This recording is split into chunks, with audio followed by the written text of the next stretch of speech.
Some invitations aren't meant to honor your presence. They're meant to measure your pain.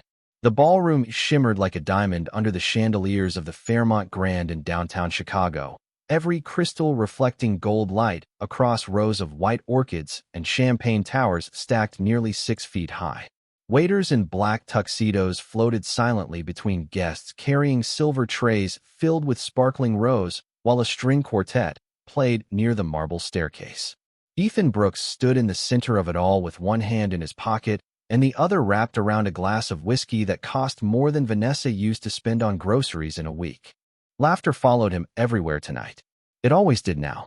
The massive LED screen behind the stage flashed engagement photos of him and his fiancée, Claire Whitmore, daughter of a real estate investor whose last name opened doors in rooms Ethan once begged to enter. "You actually invited your ex-wife?" one of Ethan's groomsmen asked, adjusting his cufflinks. Ethan smirked without looking away from the crowd.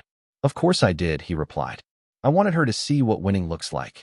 A few people laughed under their breath. Someone raised a champagne glass.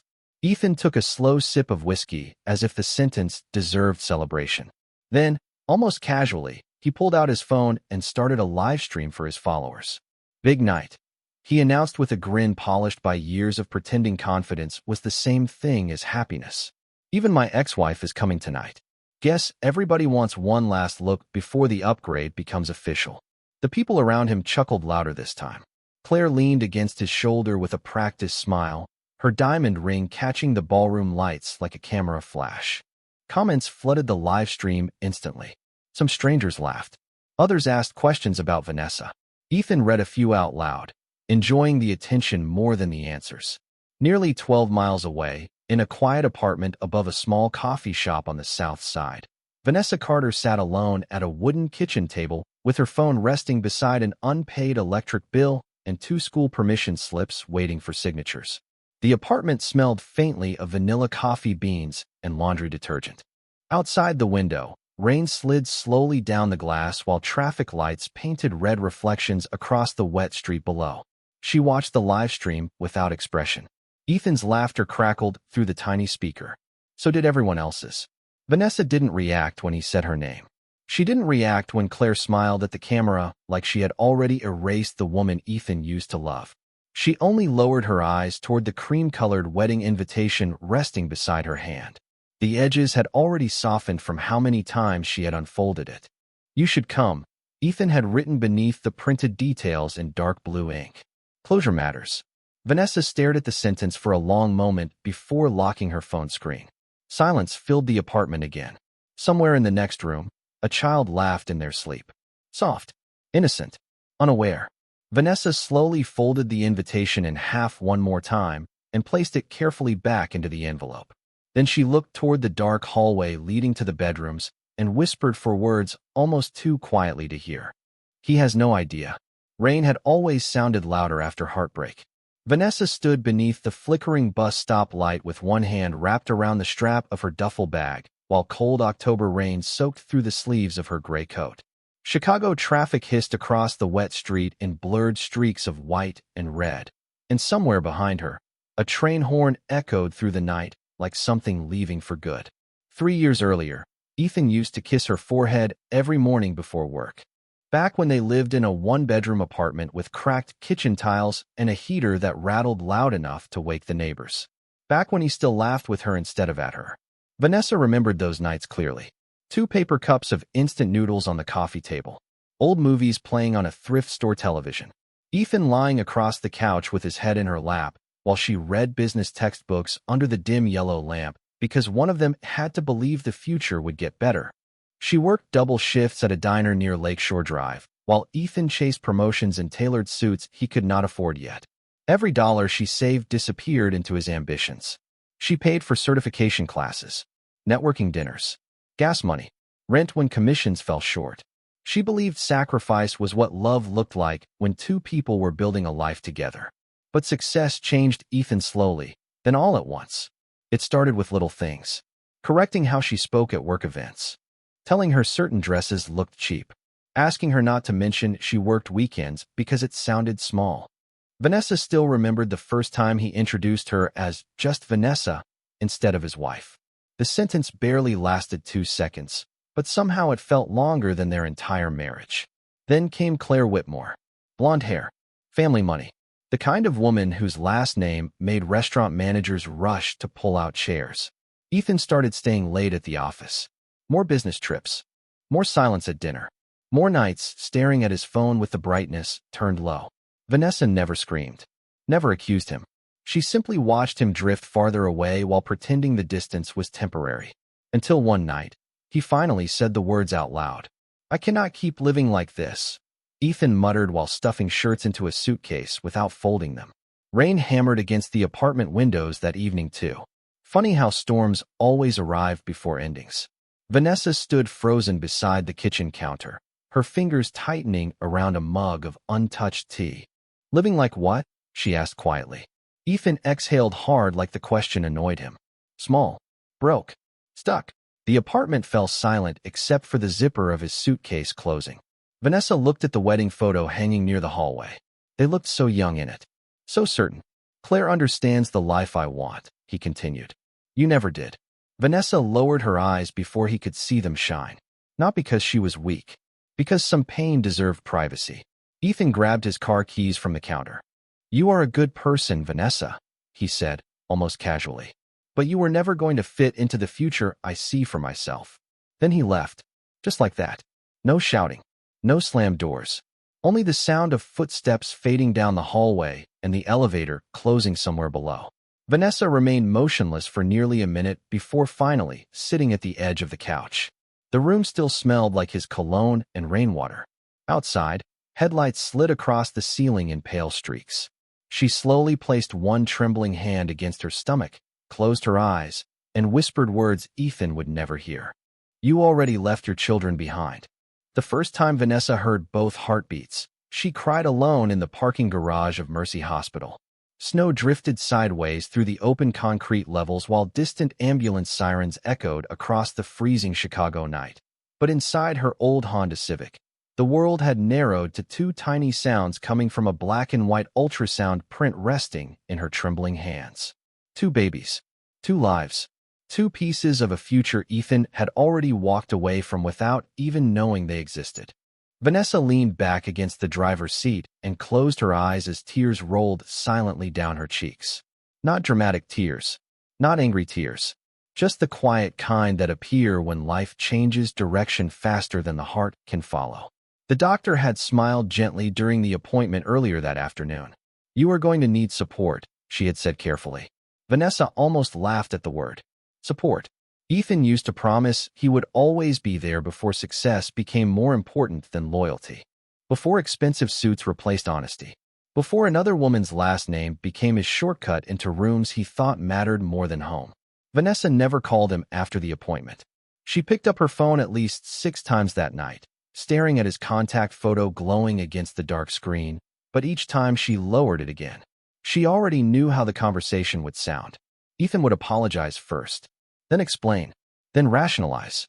He would say the timing was complicated, that his career was finally taking off, that Claire would not understand, that maybe sending money would help. Vanessa could survive many things. Heartbreak, exhaustion, loneliness. But she could not survive watching her children become another inconvenience in Ethan's carefully designed future. So she made a decision sitting there in the cold parking garage with snow collecting along her windshield. Ethan Brooks would never get the chance to reject his children too. The divorce papers finalized quietly 3 months later. Vanessa signed them at a small law office downtown, while Christmas music played faintly through ceiling speakers above the waiting room. Couples passed outside carrying shopping bags and laughing beneath glowing storefront lights while she sat alone in a charcoal coat, with one hand resting protectively over her stomach. Ethan was not there in person. He sent attorneys instead. Efficient. Clean. Emotionless. By spring, Vanessa had moved into the apartment above the coffee shop owned by an elderly Korean couple who rented cheaply after hearing she was pregnant. The staircase creaked. The pipes rattled at night. The kitchen barely fit 2 people comfortably. But every morning sunlight poured through the windows onto the hardwood floors like warmth refusing to give up. That became enough. Noah and Nora arrived during a thunderstorm in late August. Rain hammered against the hosp. By the time Noah and Nora turned 5, Vanessa could tell the difference between exhaustion and peace by the sound of her own footsteps climbing the apartment stairs at night. Exhaustion dragged. Peace breathed. Most evenings carried both. Every morning began before sunrise inside Carter Coffee, the small neighborhood cafe beneath their apartment on South Wabash Avenue. The old bell above the front door rang at exactly 5:30 each morning when Vanessa unlocked it while the city outside still looked blue with sleep. Streetlights reflected across rain-soaked pavement. Delivery trucks rumbled past half-empty sidewalks. Steam curled from sewer grates into the freezing winter air while the scent of dark roast coffee slowly replaced the silence inside the cafe. Vanessa tied her apron behind her back, switched on the hanging pendant lights one by one, and started grinding espresso beans before dawn reached the windows. Some mornings her hands ached from carrying too much for too many years. Bills, school lunches, rent, responsibility, memories. But then tiny footsteps would shuffle across the upstairs hallway above the cafe, followed by Noah asking sleepy questions about breakfast cereal while Nora searched the apartment for the stuffed rabbit she lost nearly every day. And somehow the weight became worth carrying again. The regular customers learned their names quickly. Mr. Kaplan from the hardware store always brought the twins mini blueberry muffins on Fridays. A nurse from Northwestern Hospital tipped extra whenever Vanessa looked especially tired. Construction workers filled the corner tables before 7 in the morning while jazz music drifted softly through the speakers and sunlight slowly spilled across the hardwood floors. Vanessa rarely talked about herself. She listened more than she spoke, smiled more than she complained. Even on mornings when she had only slept 4 hours because Noah woke with a fever or Nora had nightmares during thunderstorms. There were nights she sat alone at the kitchen table after the twins fell asleep, staring at overdue utility notices beside half-finished bookkeeping sheets, while cold coffee sat untouched in her hands. Sometimes Ethan appeared unexpectedly online through photos shared by mutual acquaintances. Corporate parties, luxury vacations, engagement announcements beside rooftop pools and expensive watches. Vanessa never clicked long enough to study the pictures closely. She would simply lock her phone screen and return to work because survival left little time for bitterness. What surprised her most was not how hard rebuilding became. It was how quiet healing looked once it finally arrived. Healing was Noah running into her arms after kindergarten with missing shoelaces and finger paint on his sleeves. Healing was Nora falling asleep against her shoulder during late-night laundry runs downstairs. Healing was hearing both children laugh from the apartment window while snowflakes drifted across the fire escape outside. One Saturday afternoon in early December, Vanessa stood outside the cafe brushing fresh snow from the sidewalk with red knit gloves while Christmas lights blinked across nearby storefronts. Noah and Nora pressed their palms against the front window inside, drawing smiley faces into the fogged glass while hot chocolate steamed on the counter behind them. Vanessa looked up when a black SUV stopped quietly at the curb. Expensive, clean, the kind of vehicle people noticed without understanding why. A tall white man stepped out wearing a charcoal wool coat and leather gloves darkened by snowflakes. He paused briefly before entering the cafe, holding the door open for an elderly woman, leaving with 2 paper cups balanced carefully in her hands. Vanessa noticed small things automatically now. Men who looked at themselves before looking at others. Men who spoke loudly to impress rooms. Men who treated kindness like performance. This man did none of those things.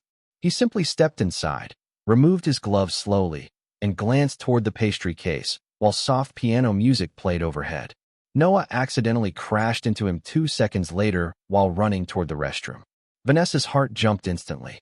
"Noah," she called sharply, hurrying forward. But instead of irritation, the stranger crouched calmly to steady the little boy before he could fall. "Easy there, buddy," he said with a faint smile. Noah blinked up at him, embarrassed. "Sorry, mister." The man brushed snow gently from the child's coat sleeve before standing again. Then his eyes lifted toward Vanessa for the first time. Quiet, steady, unreadable. Outside, snow continued falling across downtown Chicago, while somewhere above the city clouds, a private jet crossed silently through the gray winter sky. The man returned the next morning at exactly 7:15, with snow still clinging to the shoulders of his charcoal coat, and the calm expression of someone who never rushed for anything. Vanessa noticed him immediately, though she pretended not to. By then, Carter coffee had already filled with the usual sounds of Chicago mornings. Milk steaming beneath silver espresso wands. Ceramic cups clinking softly against saucers. Jazz humming through overhead speakers while commuters escaped the cold with paper cups warming their hands. Noah and Nora sat at the corner table near the window coloring dinosaurs across the backs of unused pastry menus, while Vanessa moved between customers with practiced efficiency. The stranger waited patiently at the register until the line disappeared. "Good morning," Vanessa said automatically while wiping her hands against her apron. "What can I get started for you?" "Black coffee," he replied. His voice was low and steady. "No sugar." Vanessa nodded and reached for a cup. "Name?" "Alexander." Something about the way he answered felt unusual. No last name. No attempt at conversation. No lingering stare. Just quiet confidence wrapped in expensive wool and restraint. He paid with cash, thanked her politely, and sat alone near the front window overlooking the snowy street. 20 minutes later, Nora wandered toward his table carrying a purple crayon and half-colored drawing sheet. Vanessa looked up from the espresso machine just in time to see her stop beside him without fear. "You forgot your scarf yesterday," Nora informed him seriously, pointing toward the empty chair beside him where a dark gray scarf had been folded neatly since closing time. Alexander blinked once before glancing toward the scarf. Then he smiled faintly. "Looks like you rescued it." Nora nodded proudly. "Mom says people should get back what belongs to them." Vanessa felt heat rise faintly into her cheeks as she approached their table. "Nora, do not bother customers." "She is not bothering me," Alexander replied calmly before standing to take the scarf. "Actually, she saved me from buying another one." Nora grinned like she had just completed an important business deal. That became the beginning. Not dramatic, not cinematic, just small moments collecting quietly over time. Alexander started appearing every morning after that, sometimes before sunrise, sometimes late afternoons when rain blurred the cafe windows and downtown traffic crawled beneath glowing brake lights outside.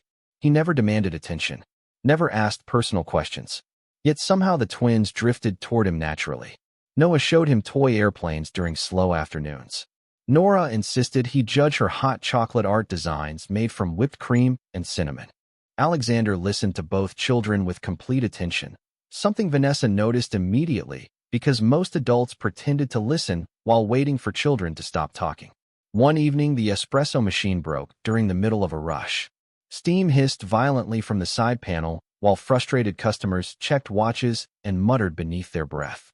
Vanessa crouched beside the machine, trying to stop the leak with trembling hands while anxiety tightened her chest. Repairs would cost money she did not have. Lost business would cost even more. Before panic could fully settle in, Alexander removed his coat, rolled up his sleeves, and knelt beside the machine without a word. "You know how to fix that?" Vanessa asked cautiously. "A little."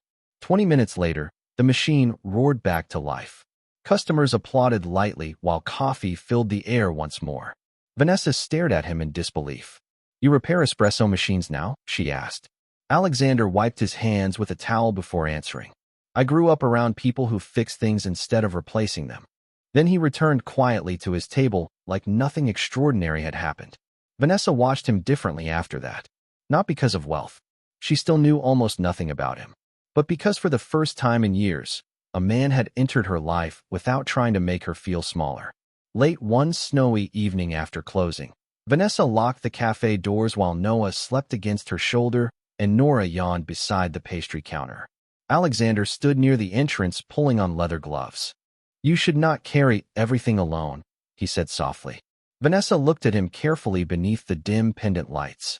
"You barely know me." Alexander held her gaze for a long moment before answering quietly. "Sometimes that is exactly why people see the truth clearly."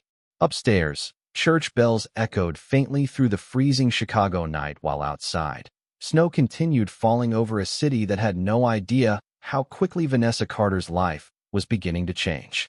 The wedding day arrived beneath a pale April sky washed silver by morning rain. Downtown Chicago glimmered from overnight storms while black luxury sedans lined the circular entrance of the Fairmont Grand like polished shadows beneath the hotel awning.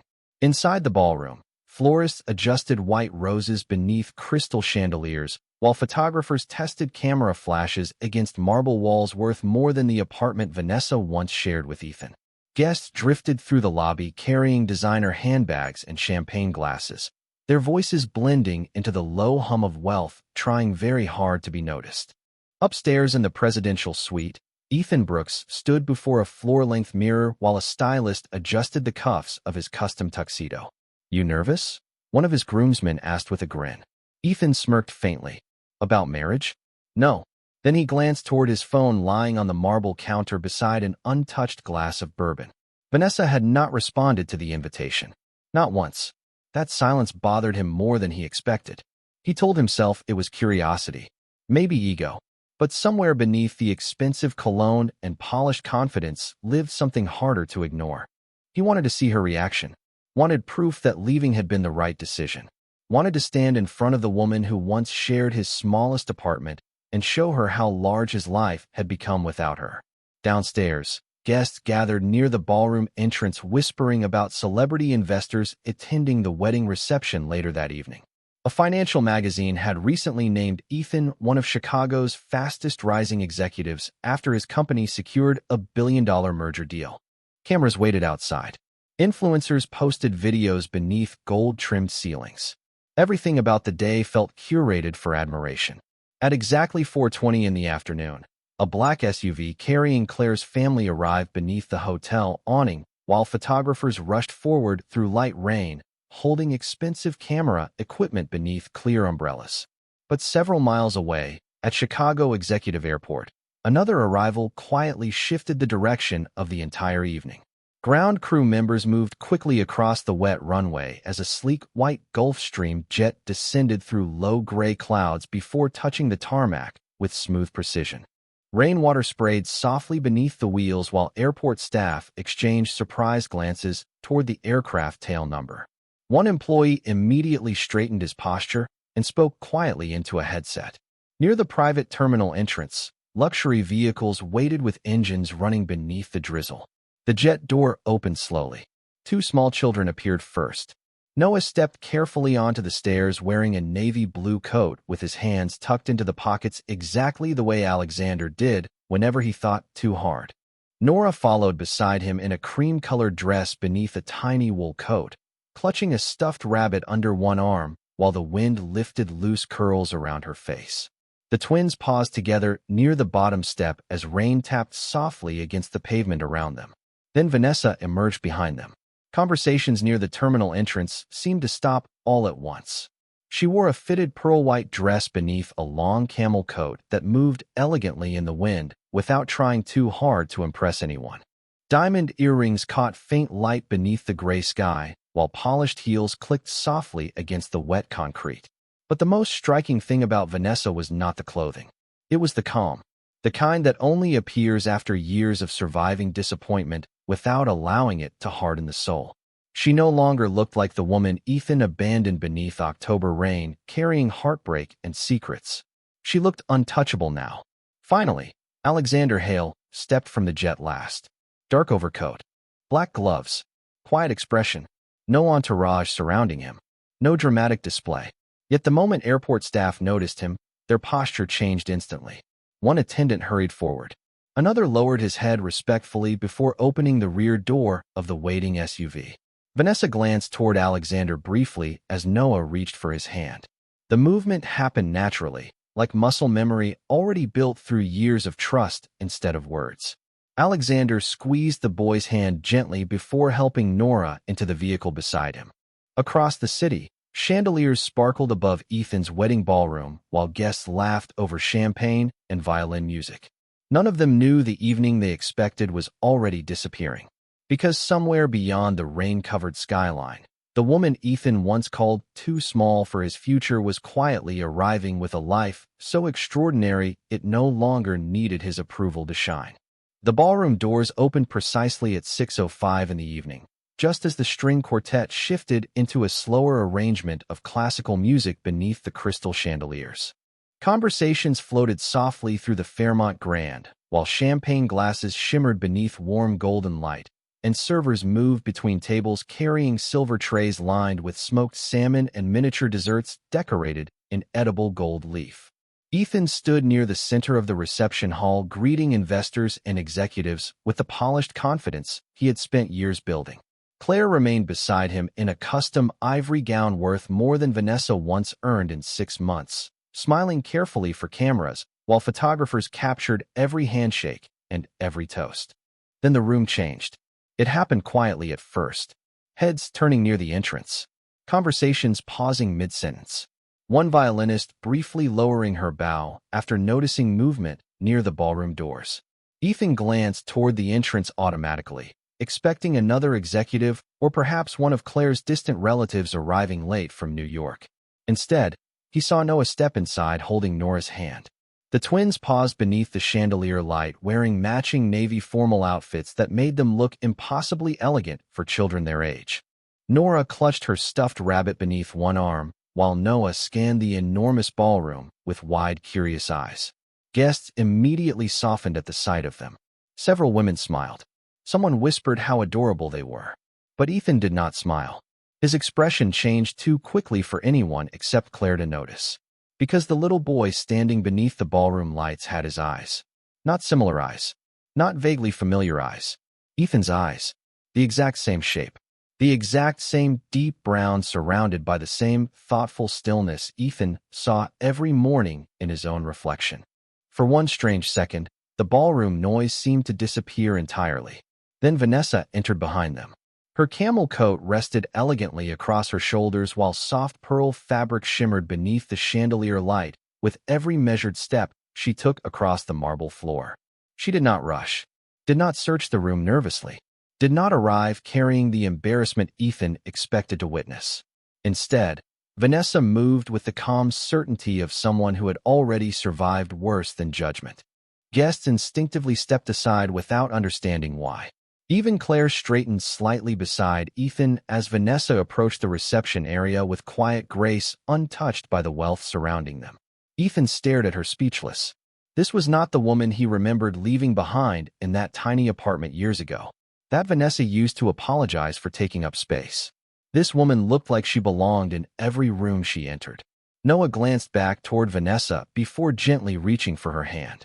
Ethan's chest tightened unexpectedly at the sight. "Who are those children?" Claire asked under her breath without taking her smile off the surrounding guests. Ethan did not answer immediately. He could not. Because the closer Noah walked beneath the ballroom lights, the more impossible denial became. Memories flashed through Ethan's mind in fragments sharp enough to wound. Vanessa standing silently in their old kitchen. The night he walked away. The months afterward when she disappeared completely.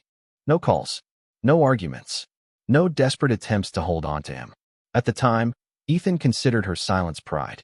Now, for the first time, another possibility began creeping slowly beneath his skin. Vanessa finally stopped several feet away from him. The ballroom remained strangely quiet nearby, as though the people closest to them could sense something invisible unfolding beneath the surface of polite smiles and expensive music. Ethan swallowed carefully. "Vanessa," he managed quietly. Her expression never shifted. "Ethan." Claire stepped forward first, extending a manicured hand with controlled politeness. "I am Claire." Vanessa shook her hand gently. "Congratulations on the wedding." No bitterness. No sarcasm. Somehow that hurt Ethan more than anger would have. Then Noah looked up toward Ethan with innocent curiosity shining in his eyes. "Mom," he whispered softly, tugging Vanessa's sleeve. "Is this the man from the pictures?" Ethan felt the blood drain slowly from his face. Around them, conversations continued faintly beneath chandeliers and violin music, but inside Ethan Brooks, something much louder had already started collapsing. For several long seconds, Ethan could not hear anything except the sound of his own heartbeat. The ballroom still shimmered around him beneath chandeliers and violin music, but the world he understood had suddenly shifted beneath polished marble floors and crystal glasses. Noah remained beside Vanessa with one small hand wrapped around hers while Nora stood quietly near the edge of her coat, holding the stuffed rabbit against her chest. The resemblance was impossible to ignore now. Ethan saw it in the boy's eyes, in the shape of his jaw, Even in the thoughtful way he observed the crowded room, without speaking too much. Claire glanced carefully between Ethan and the children, her smile beginning to tighten at the corners. "Ethan," she whispered under her breath. He barely reacted. His eyes remained fixed on Vanessa. "You never told me," he said quietly, though the words sounded weaker than he intended. Vanessa held his gaze without anger. "You never asked." The sentence landed harder than any accusation could have. Around them, guests continued pretending not to stare while absolutely staring. Executives lowered champagne glasses halfway to their mouths. Bridesmaids exchanged silent looks. Somewhere near the stage, one of the violinists missed a note before quickly recovering.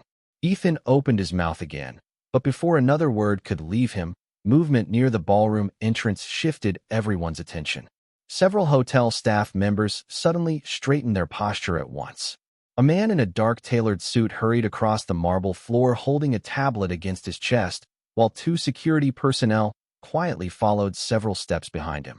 Conversations softened throughout the ballroom almost immediately. Claire frowned slightly. "What is going on?" she murmured. The suited man stopped directly in front of Alexander Hale, who had just entered quietly moments earlier without drawing attention to himself.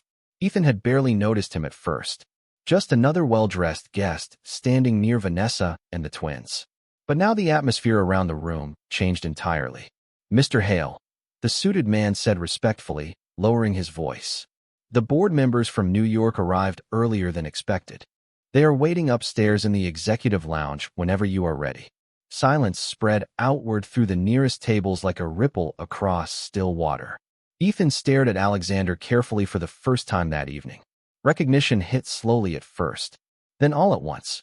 Alexander Hale. The Alexander Hale. Founder of Hale Capital Partners. Billionaire investor. Owner of the private equity firm currently negotiating acquisition rights over Ethan's company merger deal. Ethan had seen photographs before in financial magazines and corporate presentations, but Alexander rarely attended public events personally. He almost never appeared in interviews. People described him as old money wrapped in silence. The kind of man who could buy buildings without ever raising his voice. Ethan suddenly felt cold beneath the ballroom lights. Claire's expression changed instantly too. "Wait," she whispered, glancing toward Ethan in disbelief. Alexander acknowledged the staff member with a calm nod before his attention shifted toward Vanessa and the twins instead. No performance, no arrogance, just quiet familiarity. Nora immediately brightened when she saw him. "Dad?" she asked softly, tugging his sleeve the moment he stepped beside them. "Are we staying long?" The words shattered whatever composure Ethan still had left. "Dad." The ballroom seemed to freeze around him. Not because Alexander corrected her. Not because Vanessa looked uncomfortable, but because both of them responded naturally, like the title had belonged there for years. Alexander crouched slightly beside Nora, adjusting the ribbon near her shoulder with gentle hands. "Not too long," he answered warmly. Noah stepped closer beside him without hesitation. Family. The realization hit Ethan harder than the wealth ever could. Alexander was not simply a rich man standing beside Vanessa. He was the man who stayed. The man who attended school pickups and fixed broken espresso machines and held Noah's hand crossing rainy streets. The man Ethan accidentally made space for the moment he walked away chasing status. Claire slowly removed her hand from Ethan's arm. Across the ballroom, whispers moved through executives and investors now recognizing Alexander Hale near the reception floor. Suddenly, Ethan no longer looked like the most important man in the room. Not even close. Vanessa finally looked toward Ethan one last time. Her expression remained calm, almost compassionate, which somehow hurt even more, because there was no revenge in her eyes. No bitterness, only distance. The kind created when someone spends years building a beautiful life beyond the reach of old pain. And for the first time since Ethan Brooks entered the ballroom that evening, he realized the invitation he sent to humiliate his ex-wife had quietly become an invitation to witness everything he lost. The wedding reception continued, but nothing felt the same after that moment. Music still floated beneath the chandeliers. Champagne still sparkled beneath golden lights. Guests still smiled for photographers near the floral wall beside the ballroom entrance. Yet beneath the surface of polished laughter and expensive perfume, the atmosphere had shifted into something quieter, heavier. Ethan stood motionless near the center of the ballroom, while conversations moved carefully around him like people avoiding broken glass. Claire remained beside him, but the perfect confidence she wore all evening had started to crack beneath the weight of silent realization. Because everyone in the room understood the same thing now. Vanessa Carter had not arrived to beg for attention. She arrived already loved. Across the ballroom, Noah and Nora sat together near one of the private lounge tables eating slices of chocolate cake, while Alexander listened patiently to Nora explain why airplanes looked prettier at sunset. Vanessa stood nearby speaking softly with an older woman from the hotel staff who greeted her with obvious familiarity and respect. Nothing about her behavior looked performative. She did not flaunt wealth, did not linger near Ethan to enjoy his discomfort. In fact, the most painful part for Ethan was realizing how little she seemed interested in him at all. He watched Alexander pull Noah's jacket sleeve gently back into place after the boy spilled frosting near the cuff.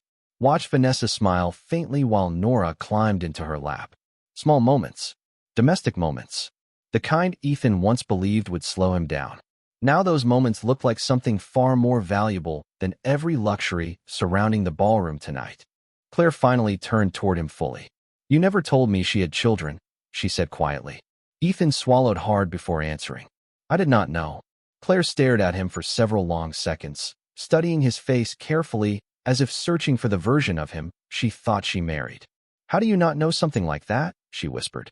Ethan had no answer. Because deep down, he understood the truth already. He never asked.